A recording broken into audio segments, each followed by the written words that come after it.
Dr. Thomas Evers was not a man easily rattled. His days were spent in the quiet, sterile environment of his laboratory, where he dissected and catalogued the strange and unusual with clinical precision. A leading biologist with a penchant for the obscure, Evers had seen things that would turn the stomachs of most. Yet, as he sat across from the young woman in his office that morning, he felt a gnawing unease that he hadn't known in years. Mia Miller was her name. She looked exhausted, her skin pale and clammy, her eyes rimmed with dark circles that spoke of sleepless nights and constant fear. She fidgeted in her seat, fingers twitching as if she could feel something moving just beneath the surface of her skin. "I don't know how to explain it, Doctor." "Evers," she said, her voice trembling slightly. "It started as a dull ache deep in my stomach, but it's something more now. I can feel it moving inside me."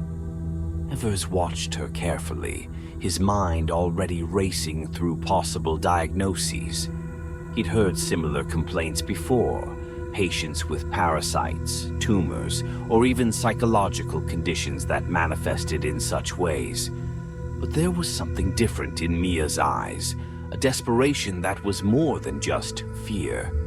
It was as if she knew something was horribly, irrevocably wrong. "Let's start with the basics," Evers said, reaching for his notepad. "When did the symptoms begin?" "About a month ago," Mia replied, wincing as she adjusted herself in the chair. "It was just a bit of nausea at first, but then it got worse. The pain spread, and then I started feeling it, moving, like it was alive." "Have you traveled recently? Been anywhere you could have contracted an infection?" Mia shook her head. "No, I haven't left the city in over a year. I work from home, barely even go outside except for groceries." Evers nodded, jotting down notes. "Any history of illness in your family? Genetic conditions?" "Nothing like this," she whispered, her eyes darting around the room as if she was afraid something might emerge from the shadows. "Please, Dr. Evers, you have to help me. I'm scared it's getting stronger." Evers paused, his pen hovering over the page.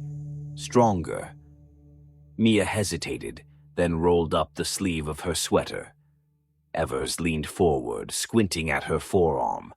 At first he saw nothing unusual, but then there it was. A subtle, almost imperceptible ripple beneath her skin, like something slithering just out of sight. "Did you see that?" Mia asked, her voice barely a whisper. Evers nodded, his clinical detachment wavering for a moment. This wasn't just an infection.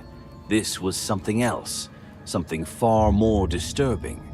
He reached for his examination gloves, pulling them on with a snap. "I'm going to need to run some tests," he said, keeping his tone as calm as possible. "We'll figure out what this is, I promise." Mia's eyes locked onto his, desperate for reassurance. "You think it's serious, don't you?" Evers didn't answer immediately. Instead, he gently took her arm and began a more detailed examination.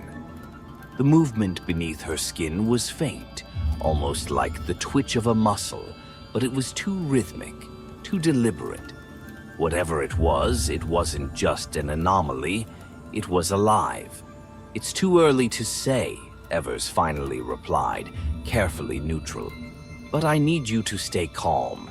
Stress can exacerbate symptoms, and I need you in the best condition possible for us to address this." Mia nodded, though the fear in her eyes remained. "Okay, I'll do whatever you say." Evers leaned back, removing his gloves with a measured breath. "I'm going to admit you to the lab for observation.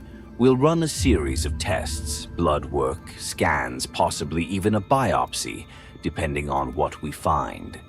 I'll need to understand exactly what we're dealing with before we can proceed." Mia agreed without hesitation. Anything. Just please help me. As she left the office to check into the lab, Evers sat back in his chair, staring at the door she'd just walked through. The ripple beneath her skin played over and over in his mind. He had seen parasites before, even studied them extensively. But this was different. There was a purpose to the movement, a consciousness that shouldn't exist in something so small. Rising from his chair, Evers crossed to his desk and opened the top drawer, retrieving a file labeled Unclassified Cases. He added Mia's name to the list. There were only a few names on that list, cases that had stumped even him, where the usual explanations had fallen short. But none of those had left him with the same sense of dread that this one did. For the first time in years, Dr. Thomas Evers was genuinely unnerved, and as a man who prided himself on being unflappable, that scared him more than anything else. He picked up the phone and dialed his lab assistant. "We're going to need to expedite this one," he said when the line connected. "Full workup. I want every test run and all findings reported directly to me. No exceptions." The assistant hesitated on the other end. "Is it serious, doctor?" Evers glanced at the empty chair where Mia had sat, a sense of foreboding creeping into his mind. "It could be nothing," he said, though he didn't believe it himself. "But it's something I've never seen before, and that makes it serious." As he hung up the phone, Evers felt a chill settle over him. This was only the beginning, and he knew, somewhere deep in his bones, that whatever was happening to Mia was beyond anything he'd ever encountered. The first encounter was always the easiest. What came next would be far more difficult. He could only hope he was prepared for it. The sterile white walls of the lab were starting to feel like a prison.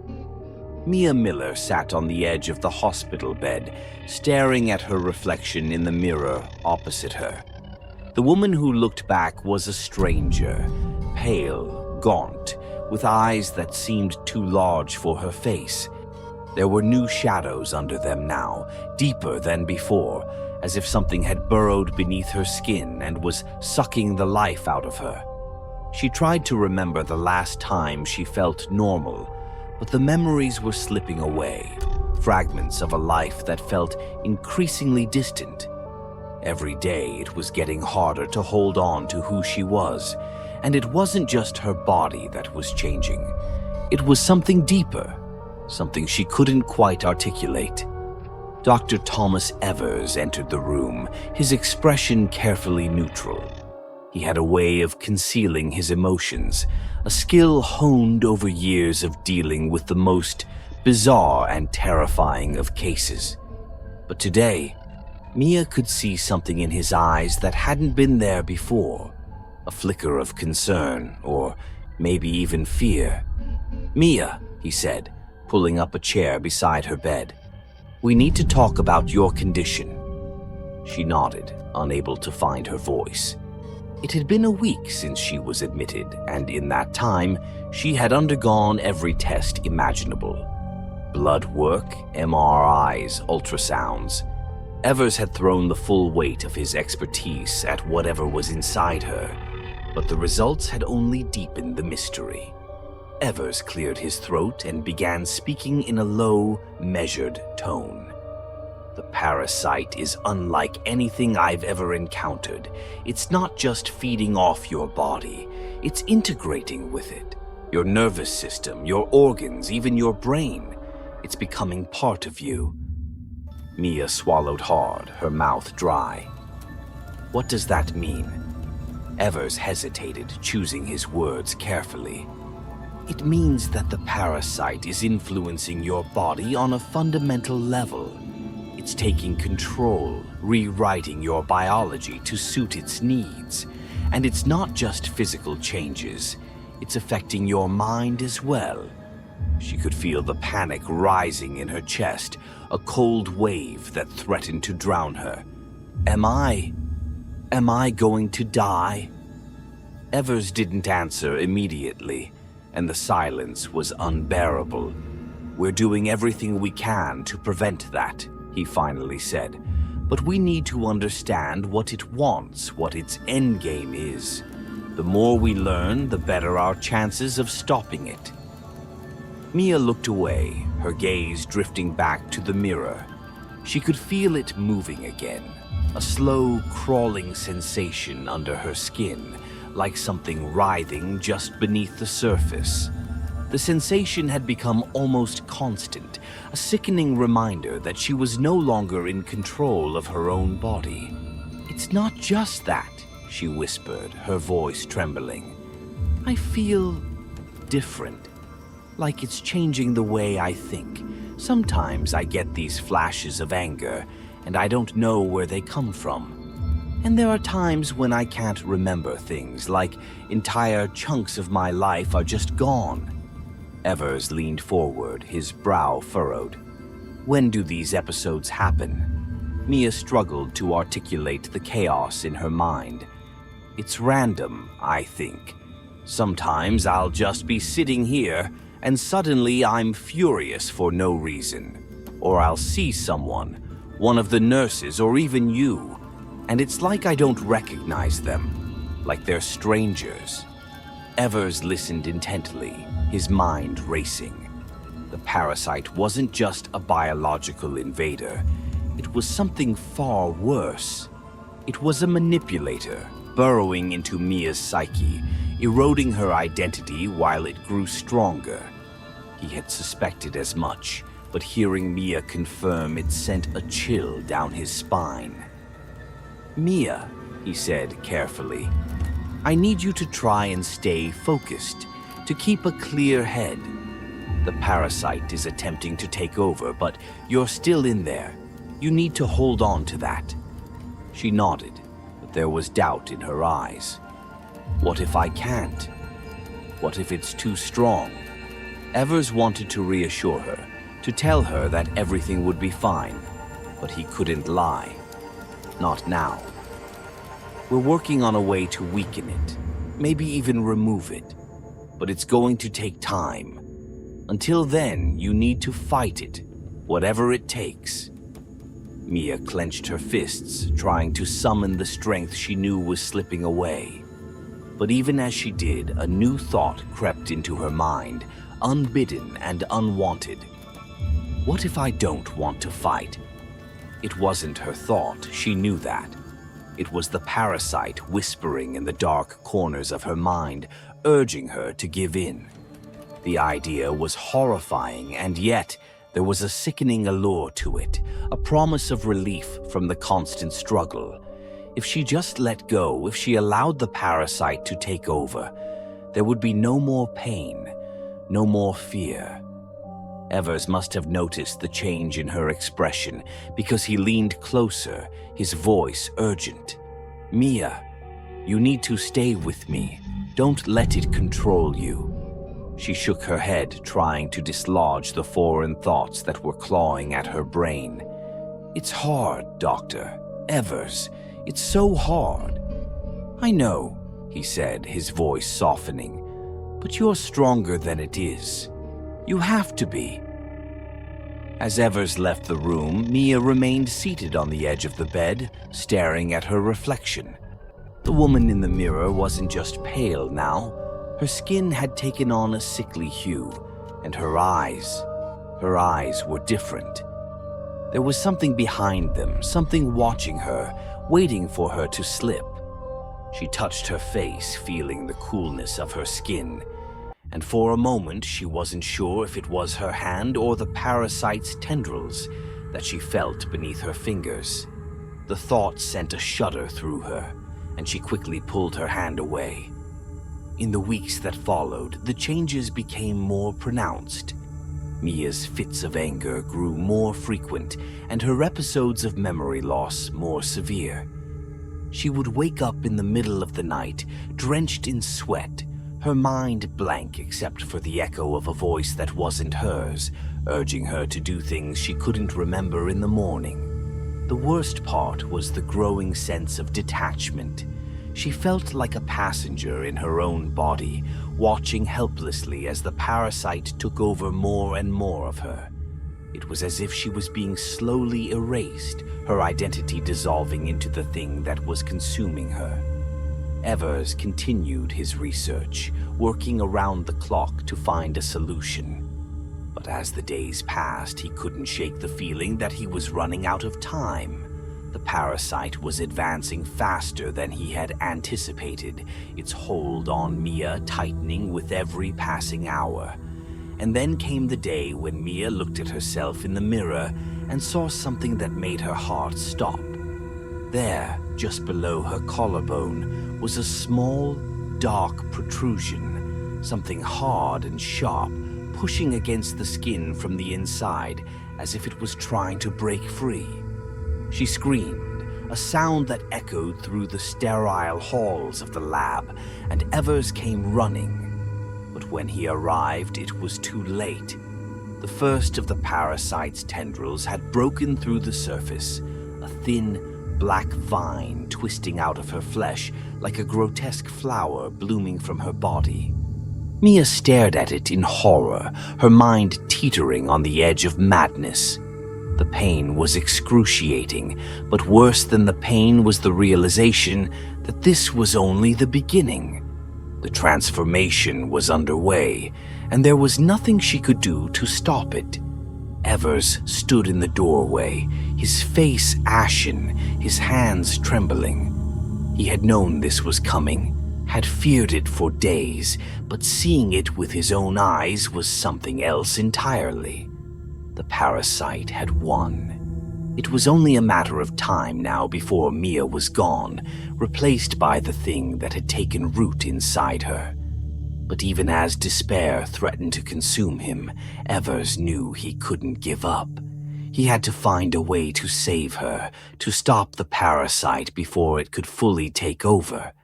But as he looked at Mia, her body racked with pain, her eyes pleading for help, he realized the terrible truth. He was already too late.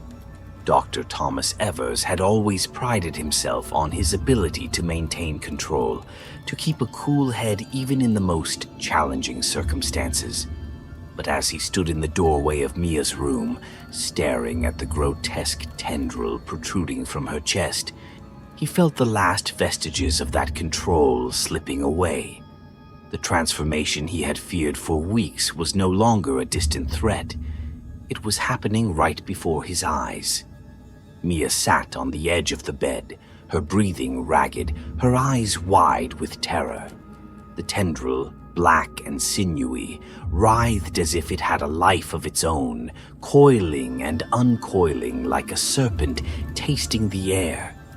It was the first visible sign of what had been lurking inside her, the first proof that the parasite had moved beyond mere invasion. It was now fully asserting itself. Dr. Evers. Mia's voice was barely more than a whisper, trembling with a mix of pain and fear. What's happening to me? Evers approached cautiously, his mind racing. He had to stay focused, had to keep his composure for Mia's sake, but the sight of that tendril, alive, moving, was almost too much to bear. He reached out, his gloved hand hovering over the dark appendage, but he hesitated. It seemed to pulse with an unnatural energy, something that was not entirely of this world. It's the parasite, Evers said, trying to keep his voice steady. It's moving to the next stage. It's starting to take over. Mia shuddered, her entire body shaking as she fought back the tears. I can feel it inside me, like it's digging deeper. I don't think I can stop it. Evers clenched his jaw, pushing down the wave of helplessness that threatened to overwhelm him. You have to hold on, Mia. We're not giving up yet. I'm not giving up on you. But even as he spoke, he knew the situation was spiraling out of control. The tendril was just the beginning, a physical manifestation of the parasite's growing power. And if his calculations were correct, there would be more to come. He needed to act, and fast, but every possible solution he had considered seemed woefully inadequate in the face of what was unfolding before him. Suddenly, Mia gasped, her back arching as a violent spasm ripped through her body. The tendril thrashed wildly, lashing out with a strength that belied its thin, sinewy form. Evers jumped back, narrowly avoiding a strike that would have impaled his shoulder. The tendril slammed into the wall, cracking the plaster, before retracting to its original position, coiled like a spring ready to strike again. "Mia!" Evers called out, rushing to her side. But as he reached for her, he froze. Her eyes were different. The deep brown that he had come to know was now tinged with an unnatural, iridescent green, as if a foreign light was glowing from within. And when she looked at him, it was not with the fear and desperation he had seen before. There was something else there now, something cold, predatory. "Get away from me," she hissed, her voice laced with a venom that hadn't been there moments before. Evers recoiled, stunned by the sudden change. "Mia, it's me. It's Dr. Evers." But the woman in front of him wasn't the same Mia he had been trying to save. Her face twisted into a cruel sneer, and the tendril flexed again, as if in response to her emotions. It was clear that the parasite wasn't just affecting her body anymore. It was reaching into her mind, twisting her thoughts, corrupting her very soul. "You think you can stop this?" she spat, her voice a harsh mockery of her former self. "It's too late, Doctor. It's far too late." Evers took a step back, his mind struggling to process what was happening. This wasn't just a physical transformation. The parasite was taking control of Mia's personality, warping it into something unrecognizable. He had underestimated its intelligence, its capacity for manipulation, and now it was using Mia against him. He had to think, had to find a way to break through to the real Mia, the one who was still trapped somewhere deep inside. But before he could formulate a plan, the tendril struck again, faster than before. Evers barely managed to dodge it, the tip slicing through his lab coat as it passed by. The creature was learning, adapting to his movements. "Stop this," he shouted, trying to reach the part of Mia that was still human. "You have to fight it, Mia. Don't let it take over." For a brief moment, her expression flickered, the sneer faltering as something else pushed through, a flicker of recognition, of the old Mia trying to break free. But then the green glow in her eyes intensified, and the cruel smile returned. "You're wasting your time," she said, her voice cold and empty. "She's gone. I'm in control now." Evers felt a chill run down his spine. This wasn't just a battle for Mia's body, it was a battle for her mind, her very essence. And the parasite was winning. But he couldn't give up. He wouldn't. In a flash of desperation, Evers lunged for the emergency kit he kept in the corner of the room. Inside was a syringe filled with a powerful sedative, something he had prepared in case the situation became too dangerous to manage. He hated the idea of using it on Mia, but if it could give him even a few moments to regain control, it was worth the risk. The tendril struck again, this time aiming for his leg. Evers dodged, barely avoiding the barbed tip, and grabbed the syringe. Without hesitating, he jabbed it into Mia's arm and pressed the plunger, injecting the sedative into her bloodstream. Mia's eyes widened, the green glow flickering as the drug took effect. For a moment, she seemed to be fighting back, struggling against the parasite's influence. But then, her body went limp, the tendril retracting as she slumped back onto the bed, unconscious. Evers staggered back, breathing heavily. The room was deathly quiet, the only sound his own ragged breaths. He stared at Mia, her chest rising and falling in shallow breaths, and felt a wave of exhaustion wash over him. He had bought himself some time, but he knew it wouldn't last. The sedative wouldn't keep the parasite at bay for long. He needed a plan, something more permanent, something that could stop the parasite without killing Mia in the process. But as he looked at the tendril, now coiled tightly around her body, he couldn't help but wonder if that was even possible. The parasite had integrated so deeply into her system, both physically and mentally, that separating them might be impossible. And with every passing moment, Mia was slipping further away, lost to the monster within. Evers turned away, his mind already racing with potential solutions, knowing that whatever he did next would determine not just Mia's fate, but his own as well. He had to find a way to end this, to save her before the parasite took everything. But deep down, he feared that he was already too late. Dr. Thomas Evers stared at the lifeless body on the bed, his heart pounding in his chest. The room was dim, the only light coming from the small lamp on the desk, casting long shadows on the walls. The air was thick with the smell of antiseptic, and something far more unsettling, the metallic tang of blood, and the sickly sweet scent of decay. Mia was gone. He could feel it in the stillness that had settled over the room like a shroud. Her chest no longer rose and fell with breath. Her eyes were closed, but it wasn't the peaceful repose of sleep. It was the silence of the end, the quiet finality of death. But even as he watched, he knew that this was not the end. The parasite had ensured that.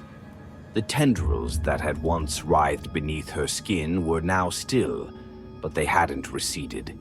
They remained coiled around her limbs, like a grotesque mockery of vines growing around a tree, consuming it slowly over time.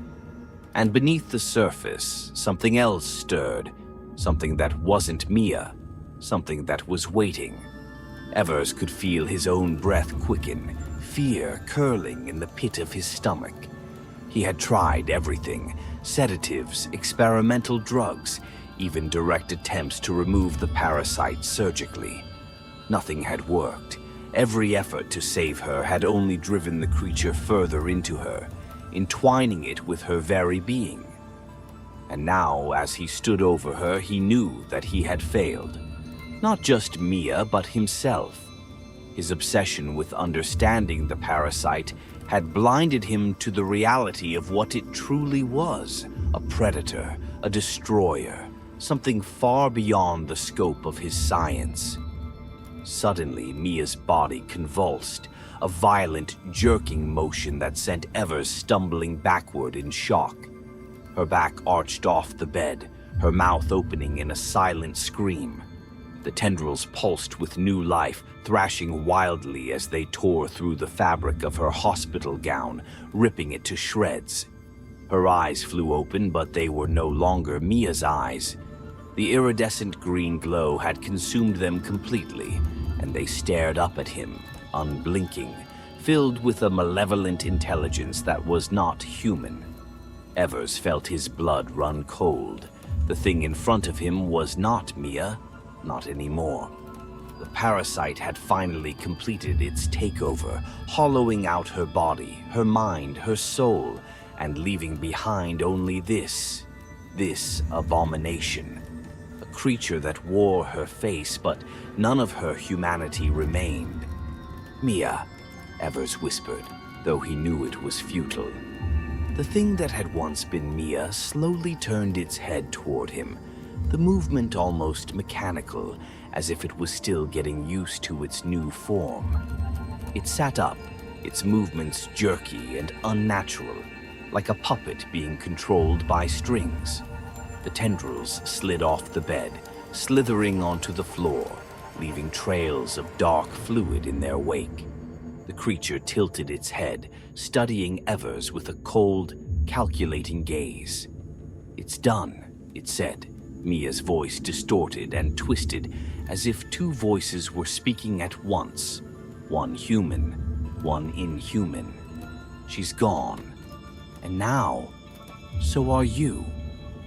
Evers took a step back, his heart hammering in his chest. He had known this was coming, had feared it, but nothing could have prepared him for the reality of it. The creature rose from the bed, standing on unsteady legs, the tendrils moving with it, as if they were an extension of its will. It took a step toward him, and Evers felt a wave of terror, unlike anything he had ever experienced. But beneath the fear, there was something else, a deep, gnawing sense of guilt. He had done this. His obsession, his curiosity, had led to this nightmare, and now he would pay the price for his hubris. The creature lunged at him, faster than he had anticipated. Evers barely had time to react, diving to the side as one of the tendrils lashed out, striking the wall with a sickening crack. He scrambled to his feet, grabbing the nearest object, a metal tray, and hurling it at the creature. It deflected the tray with ease, the tendrils snapping it in half as if it were made of paper. "Doctor!"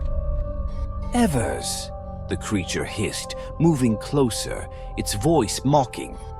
"You can't escape, you can't hide. I am everywhere." Evers backed away, his mind racing. He had to think, had to find a way out, but every exit was blocked by the writhing mass of tendrils that seemed to fill the room, growing stronger with every passing moment. There was no escape, no way to fight this thing. It was over. But then, as the creature advanced, something shifted within him, a resolve he hadn't felt in years. He couldn't save Mia, but maybe, just maybe, he could stop this thing from spreading. He had to try. With a surge of adrenaline, Evers lunged for the emergency switch on the wall, the one that would lock down the lab, sealing it off from the rest of the facility. The creature screamed in rage, sensing what he was about to do. But Evers didn't hesitate. He slammed his hand down on the switch, and the doors to the lab began to close, thick metal barriers sliding into place. The creature shrieked, a sound that reverberated through the room, shaking the very walls. It charged at him, but Evers was already moving, grabbing a scalpel from the tray on the counter. He knew it wouldn't be enough to stop it, but he didn't care. He was done running. The creature collided with him, its tendrils wrapping around his arms, pinning him to the floor. The scalpel fell from his grasp, clattering uselessly to the ground. Evers struggled, but the creature was too strong, its grip tightening, squeezing the life out of him. "You can't win," it hissed, its face inches from his. "You're mine now." But Evers only smiled, a grim, defiant smile. "Maybe," he gasped, his vision darkening as the tendrils constricted around his throat. "But you're not leaving this room." The creature's eyes widened as it realized what he had done, the doors sealing shut with a final, echoing thud. It roared in fury, but Evers held on, refusing to let go, even as the life was choked out of him. He had failed Mia, but he wouldn't fail the world. This thing would die here, with him. As darkness closed in, Evers's last thoughts were of Mia, the real Mia, and the life she had lost. He had wanted to save her, but in the end, all he could do was stop the monster she had become. The creature's grip tightened, and with a final shuddering breath, Dr. Thomas Evers went still. The lab was silent, the only sound the faint hum of the ventilation system.